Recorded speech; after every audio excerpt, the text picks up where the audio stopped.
Bonjour et bienvenue aujourd'hui dans cette nouvelle vidéo où j'avais envie de parler d'une émotion qui est assez récurrente, qui est la colère.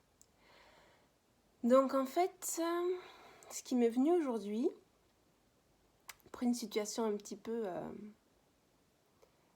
incongrue qui m'est arrivée ce matin, c'est de voir en fait à quel point on est habité par cette émotion-là, par la colère.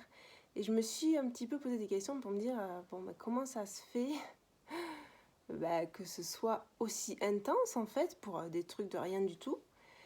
Et, et voilà, il y a qu'à regarder un petit peu la surface de la planète pour voir que en fait, il y a des tensions, des conflits, des guerres partout. Et, et en fait, il y a quelque chose que j'avais envie de partager. C'est qu'en fait, cette colère-là, on ne nous a jamais vraiment appris à la libérer. Mais en fait, c'est hyper important.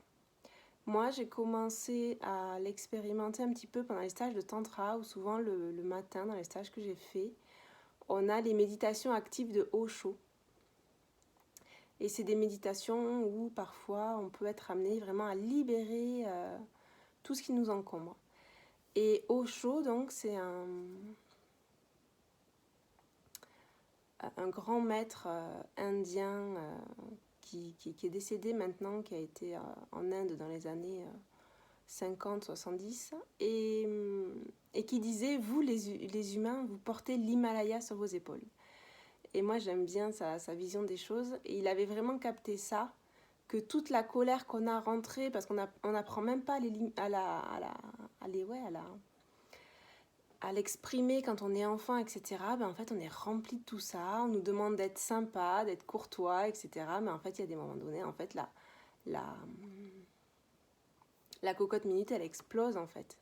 Et c'est normal parce qu'en fait, si on a un événement, une situation qui résonne avec tout ce qu'on a à l'intérieur, en fait, ça explose. Et Osho, il a fait un petit bouquin sur les émotions, la jalousie, la colère, etc., que j'aime beaucoup. Et ce qu'il dit, en fait, c'est que vous n'avez pas le droit de la déverser sur l'autre. Ça, c'est OK. En fait, on n'a pas le droit d'insulter les gens, de les tuer, de leur faire du mal. Mais par contre, ce qu'on peut faire, c'est se mettre dans un espace sécurisé, dans notre maison, sur notre lit, etc. Et penser à une situation particulière où on est en colère. Et là, on a le droit de s'autoriser à taper sur des coussins, sur le lit, etc. Et à surtout imaginer tout ce qu'on veut. Dit si vous avez envie de vraiment être en colère contre quelqu'un et d'aller le frapper ou etc., vous pouvez, mais dans votre libération perso, tout seul, dans votre coin en fait. Et c'est vrai que c'est extrêmement libérateur. Moi, j'avais vraiment envie de faire ce partage par rapport à ça. Parce qu'aussi, quand on autorise nos enfants à faire ça, à aller dans un espace sécurisé, tout seul ou accompagné, et à vraiment hurler, taper sur donc, un canapé ou un truc comme ça, et après, ça change tout, quoi. Et moi, donc, quand j'ai fait ces libérations-là, mais après, qu'est-ce que je me sentais légère au niveau de mon dos, au niveau du corps, au niveau des épaules, au niveau de la tête aussi, parce que du coup, on n'a plus le mental qui est tout le temps en train de penser à plein de trucs en lien avec cette situation conflictuelle, en fait. Hein. Et le petit défi aussi, c'est de se dire, bon voyons, qu'est-ce que j'aimerais bien libérer par rapport à la colère. Et en fait, vous allez voir qu'il y a plein de situations. On a beau aimer et adorer les gens qui sont proches de nous, en fait, on a souvent des situations qui nous ont fait réagir. Et voilà, besoin en fait de sortir ça, de l'exprimer, de voir aussi comment on se sent à l'intérieur, où c'est dans le corps. Voilà, je repense à cette situation, qu'est-ce que ça me fait à l'intérieur, et ensuite aller lâcher, quoi. Lâcher, et lui il dit pendant 5-10 minutes vous mettez un chrono et vous y allez, quoi, parce qu'en fait il faut aller au bout, souvent on n'ose pas trop, et c'est important d'aller au bout. Voilà, c'était le petit partage que j'avais envie de faire aujourd'hui, parce que je pense que le désir d'un monde de paix, etc., il pourra simplement se faire si on s'autorise à exprimer toutes nos émotions.